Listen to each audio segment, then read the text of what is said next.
The following is a Thorpe TV production brought to you in cooperation with Jack Thorpenson.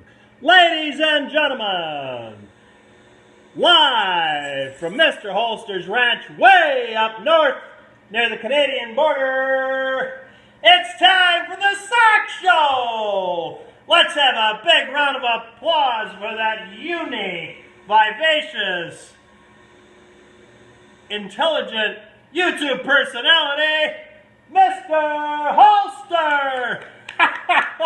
Wow, Jack, you really had intelligent on that script? You gotta be kidding. That guy's the biggest putz I've ever met in my life. Matter of fact, oh, Mr. Holster, hey! Howdy, Parge, yeah, it's me, Mr. Holster.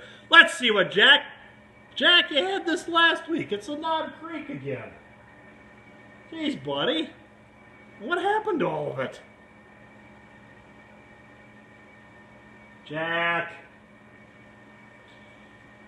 Well, let's see. We got Knob Creek. We had this last week, you know. Straight rye whiskey, small batch, 100 proof. Yeah. Well, let's pop the top on what's left, Jack, and see what we got. Oh. Good stuff. I know it's a synthetic cork, but boy, it is good stuff. So many of them are using synthetic corks nowadays. It smells good, though.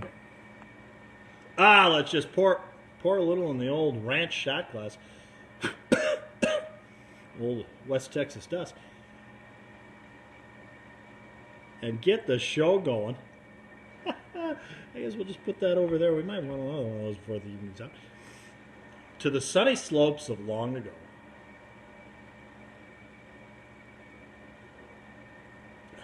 If that doesn't heat you up and cool you down all at the same time. Good stuff.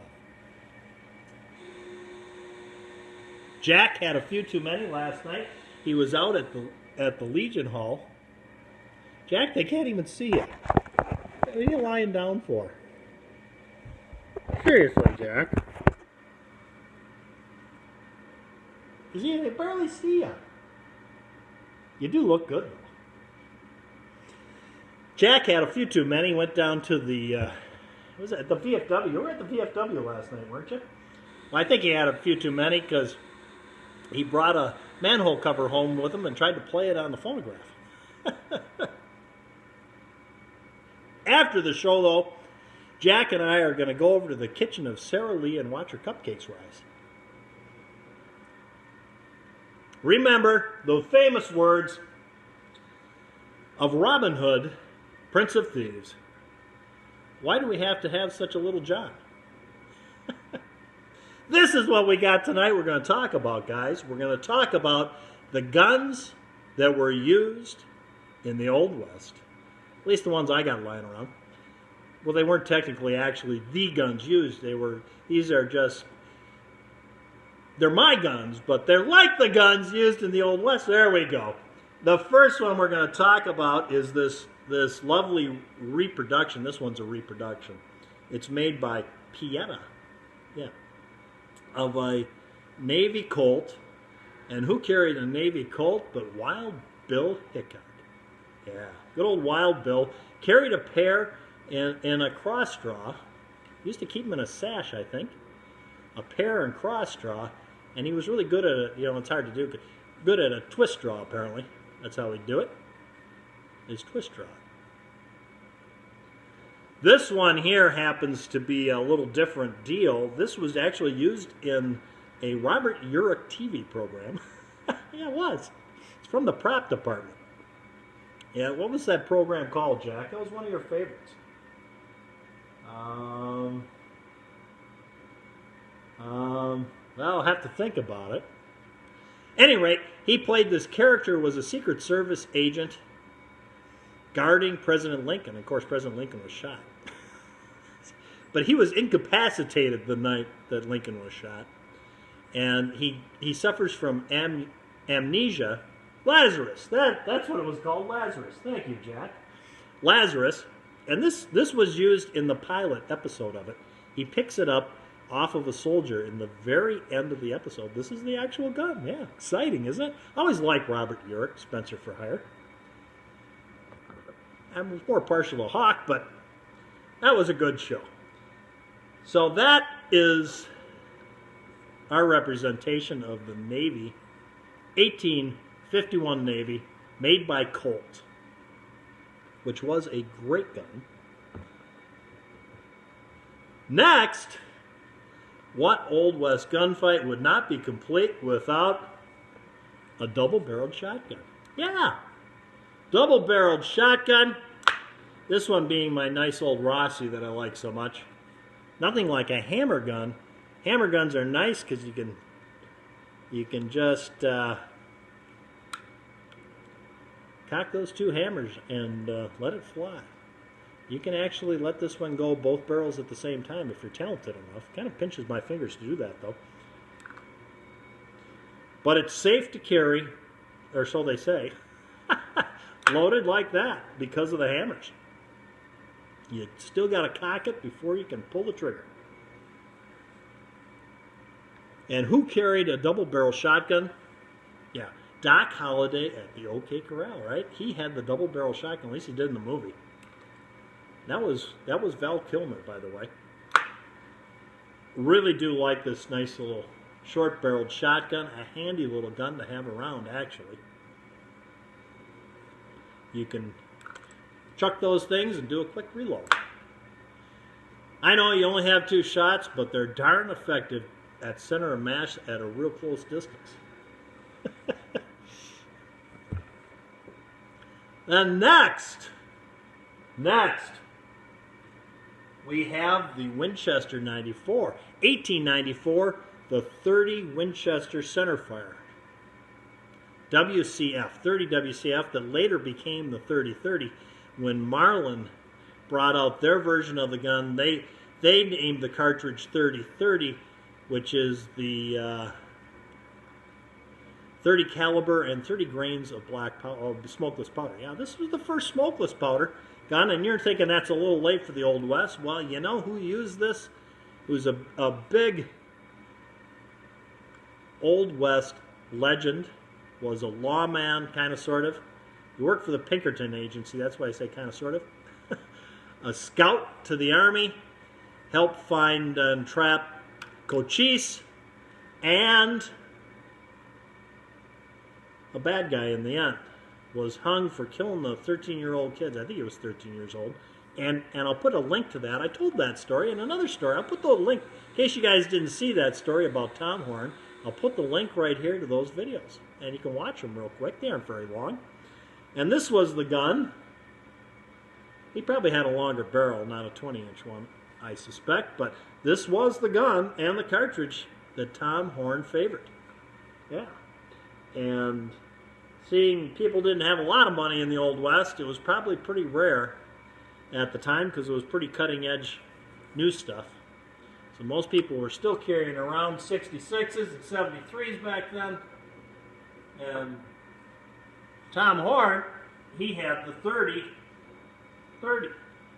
Actually, the 30 WCF, right? Yeah. Winchester centerfire. There you go. Last but not least, and certainly not least, a Colt single-action Army. This one's in 45, and of course they brought it out in 45 originally, and the Army adopted it, and then they made it after Winchester brought out the 73 and 4440. They brought this out in what they call the Frontier cartridge in a 4440.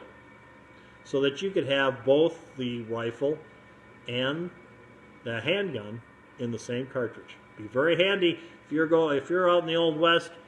You know, one cartridge is going to be a lot easier than having 2. And the 45 cartridge is pretty close to the same dimensions as the 44. I could see where that might cause some problems when things got hairy. Yeah. And of course, there's all sorts of outlaws and lawmen that carried this gun. This was the most popular gun back in the middle 70s on of the Old West while it was being tamed. This one here happens to be a 3rd generation. You notice I got these nice Sandbar Stag grips that are one-piece grips. great gun that my father gave me as a present. Well, there you go, guys. I've only eaten up 10 minutes of your life you'll never get back again, and you've seen all the guns I have to show you on the Old West tonight from my American Gunfighter 5,000 sub giveaway. And this is what we're doing. We're giving away a $350 gift certificate to Brownells, and all you got to do to get in this contest tonight is, number one, you got to be a subscriber.